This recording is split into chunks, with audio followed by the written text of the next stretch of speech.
Coronavirus waa magac cabsi badan ku abuuray dunida saddexdii bilood ee la soo dhaafay. Waa cudur la bilowday sanadkan cusub ee 2020 waxaana markii ugu horeysay lagu arkay suuq lagu iibiyo cunnooyinka laga soo saaro badda oo ku yaala magaalada Wuhan ee dalka Shiinaha. Balse hadda waa mid caalami ah sida ay sheegtay Hay'adda Caafimaadka Adduunka WHO. Fayraskan ayaa ku faafay 4 koone ee dunida isagoo saameyn taban ku yeeshay dhaqaalaha iyo isku socodka dunida. حالات إصابة جديدة فقط خلال 24 ساعة في الوقت الذي يتسارع فيه انتشار فيروس كورونا. Kubadda cagta ayaa ka mid ah meelaha uu saameeyay.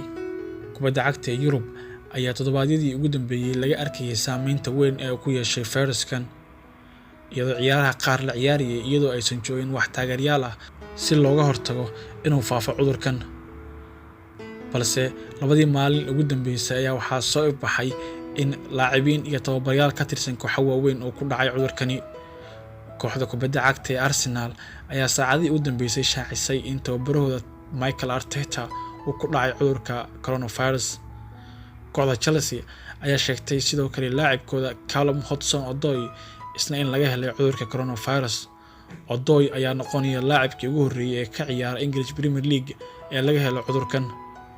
Dhanka Talyaaniga, laacibka difaaca uga ciyaaray kooxda kubadda cagta Juventus Daniele Rugani ayaa laga helay isna cudurkan, taas oo sababtay in gebi ahaan la karantiilo laacibiinta kooxda Juventus muddo 15 maalmood ah.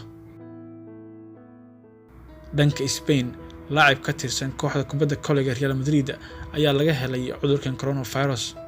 Sidaa awgeed, waxaa gebi ahaan la karantiilay laacibiinta iyo shaqaalaha kooxda kubadda cagta ee Real Madrid. Xiriirada kubadda cagta ee dalalka Jarmalka, Spain iyo Talyaaniga ayaa ku dhawaaqay in gebi ahaan la joojiyay ciyaaraha ilaa inta laga hubinayo xaaladda. FA-ga dalka Ingiriiska ayaa sidoo kale ku dhawaaqay in hakad la geliyay ciyaarihii English Premier League ilaa iyo 1 bisha Abriil. Xiriirka kubadda cagta ee Yurub iyo UEFA ayaa sidoo kale sheegay in tartamada Champions League iyo Europe League iyagana la hakiyay iyadoo aan weli la xusin waqtiga la isugu soo laaban doono. Haddii xaaladdu sidan ku sii socoto ayaa waxaa hubaal ah in gebi ahaan ay joogsan doonaan horyaalada xilli ciyaareedkan, iyadoo cabsida ugu weyn laga qabo ay tahay inuu saameyn weyn ku yeesho koobka qaramada qaaradda Yurub ee loo ballansan yahay bisha June 2020.